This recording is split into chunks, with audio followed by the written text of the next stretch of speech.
Intelectualmente hablando, de Umberto Eco.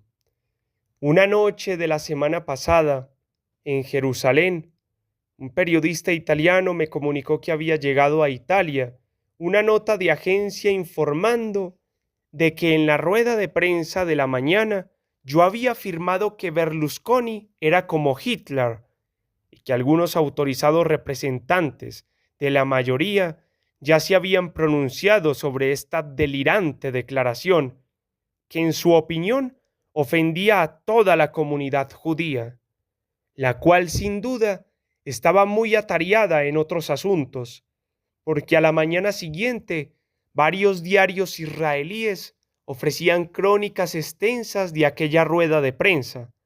El Jerusalem Post, muy amablemente, le dedicaba parte de la primera página y casi toda la tercera, pero no mencionaban en absoluto a Hitler, sino que comentaban los temas reales que se habían debatido. A ninguna persona sensata, por muy crítica que sea con Berlusconi, se le ocurriría compararlo con Hitler, teniendo en cuenta que Berlusconi no ha desencadenado un conflicto mundial de 50 millones de muertos, no ha aniquilado a 6 millones de judíos, no ha cerrado el Parlamento de la República de Weimar, no ha organizado divisiones de camisas pardas ni SS, etc. Entonces, ¿qué ocurrió aquella mañana? Muchos italianos no saben hasta qué punto nuestro presidente del Consejo está desacreditado en el exterior, de modo que cuando hay que responder a preguntas de los extranjeros, a veces se tiende a defenderlo por razones patrióticas. Un inoportuno pretendía que yo dijese que, como Berlusconi, Mubarak y Gaddafi se habían resistido a dimitir y que Berlusconi era el Gaddafi italiano.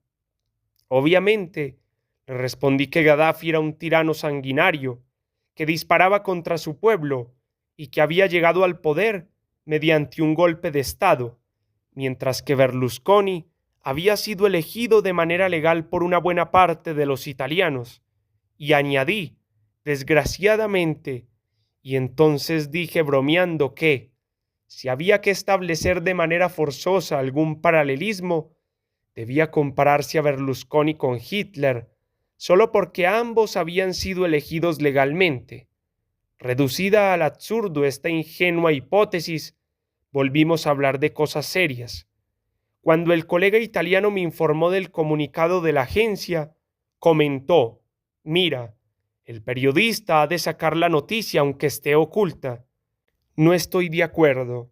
El periodista ha de dar la noticia cuando existe, pero no debe crearla.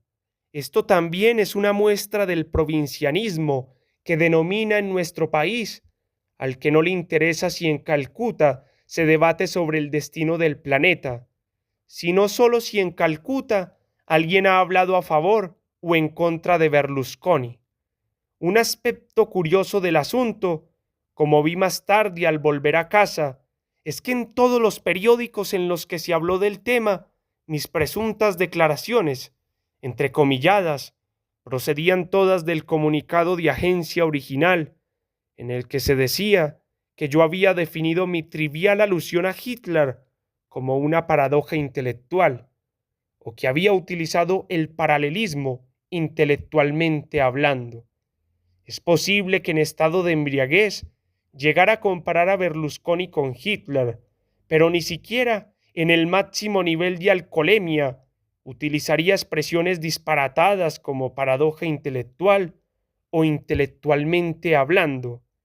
¿A qué se opone la paradoja intelectual?